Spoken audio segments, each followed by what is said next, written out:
Welcome back, ladies and gentlemen. Your boy is back. No cowboy hat for this video here. Doing a little vintage baseball, so I'm rocking my vintage, Indianapolis Clowns shirt. Got the Indianapolis Clowns Negro Leagues hat that I got at the Negro Leagues Museum in Kansas City. If you haven't gone before, go. It's a great, great adventure in time.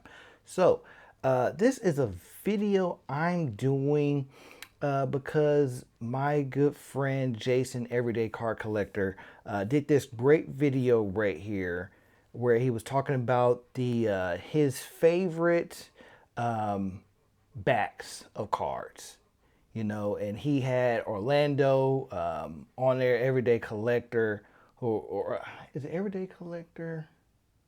God dang it, I cannot think of why I can't.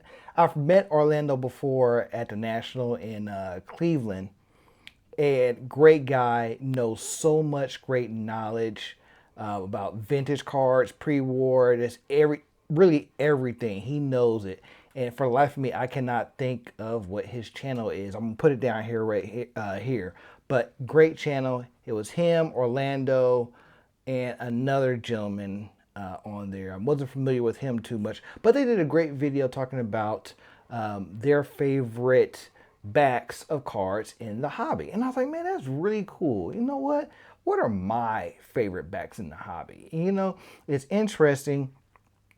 I think it was Orlando, I believe, brought up the polar bear backs, the T206 polar bear backs, and I have to agree that's probably one of my all-time favorite ones right there. I will put that at probably number two, honestly, for myself, number two. But for what I'm doing in this video, I'm only going to do my top four. My Mount Rushmore is what they did. They did a Mount Rushmore of vintage backs. So it's going to be my Mount Rushmore within cards in my collection. And so most of my vintage cards are of my guy Jim. Come on now. It is what it is. So all these are Jim Gillum cards that I have, but see, that's why I love Jim Gillum in his run. I mean, it spans the gamut of great cards in the 50s and 60s. So I got everything. So honorable mention. I'm gonna work my way from honorable mention to number one. Honorable mention is the 1962 Topps card, which is this one right here. But I love this back, and the information and data that you get on these cards is just so cool. The color is great. It's just it really is. I just I love this. This is an honorable mention, of course, but I love the way a back gets to me is if you get a lot of information on there.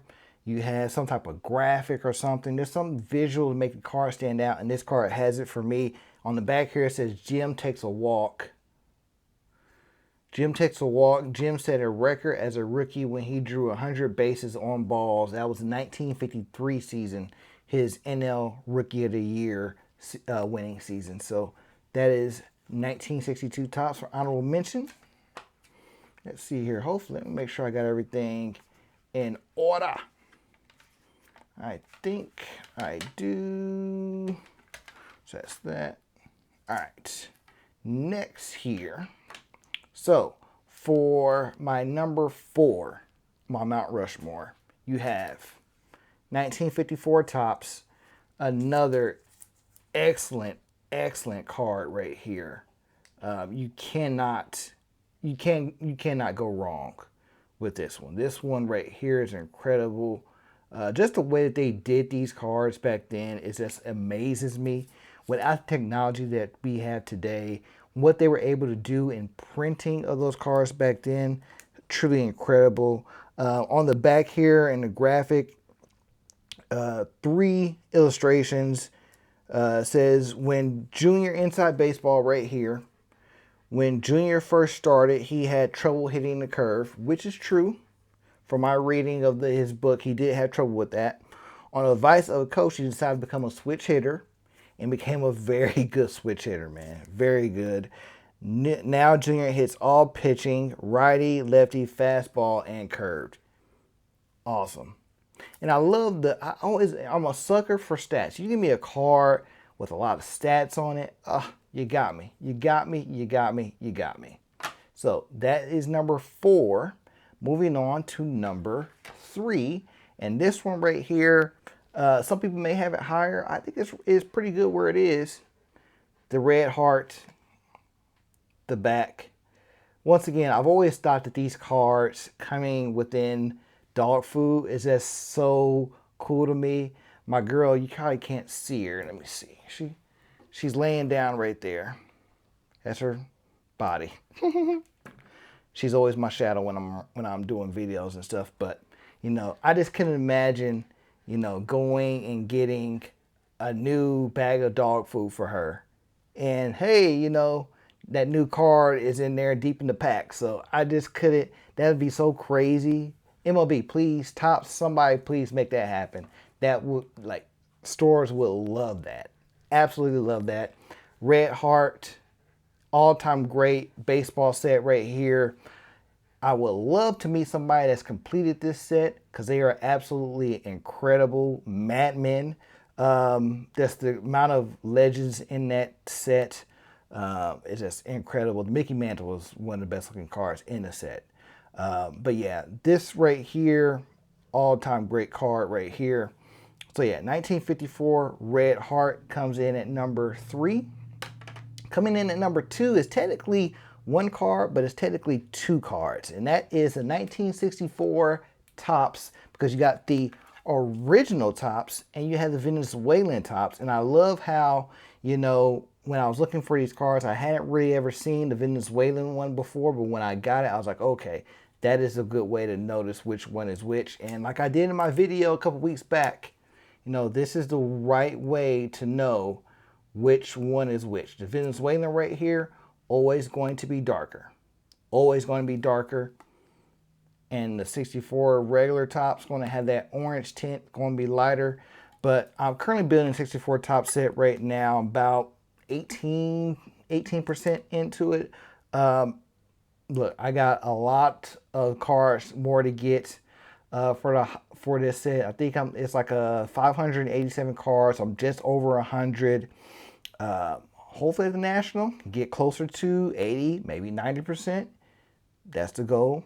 So reason why I love this set, we're gonna go with the Venezuelan right here. It's Jim's last playing days card set, and the reason I like this card so much is it gives you all the stats in his career, like right there. Like I said, I am just a sucker for stats, and this his entire career there. It goes from 1951 when he was in Montreal and the Dodgers minor league system, all the way from his years with Brooklyn to him playing the Dodgers all the way 63. And this is just an all-time amazing card right here. I love this set. It's the reason why it's the first set I'm ever attempted to build. And certainly not last, but my all-time favorite back comes from my all-time favorite card set. 1956 Topps, okay? 56 Topps, it's just, you cannot go wrong. I'm trying to get it good here. Maybe I'm too close. There we go. There we go.